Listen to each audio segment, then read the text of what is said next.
Hello guys, welcome to my channel. ఇవాళ నేనైతే మా బేబీకి చీకో ఫ్రూట్ అయితే ఇస్తున్నా. అండ్ ఇది సపోటా అండి. నేనైతే 2 సపోటాస్ అయితే ఇస్తున్నాను అనమాట బేబీకి, ఫస్ట్ టైం కాబట్టి. అండ్ అంటే నార్మల్ మీడియం సైజ్ తీసుకున్న 2 సపోటాస్ పీల్ తీసేసి దాన్ని మిక్స్ జార్లోకి వేసి, మీరు సీజనల్ ఫ్రూట్స్ ఇవ్వడం మంచిది.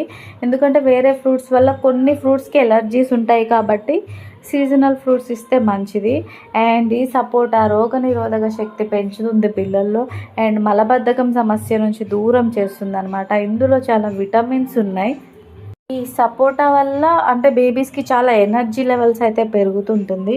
బేబీస్ డైట్ లెవెల్లో అంటే ఫుడ్లో మనం సపోటా అయితే పక్కా ఇంక్లూడ్ అయితే చేయాలన్నమాట. మా బేబీ అయితే చాలా ఇష్టంగా తిన్నది ఈ ఫ్రూట్. నేనైతే ఇందులో ఫార్ములా మిల్క్ 2 టేబుల్ స్పూన్ కలిపేసేసి 2 సపోటాస్ అయితే ఇచ్చాను. వీడియో నచ్చితే లైక్ చేయండి, అలాగే నా ఛానల్ సబ్స్క్రైబ్ చేసుకోండి.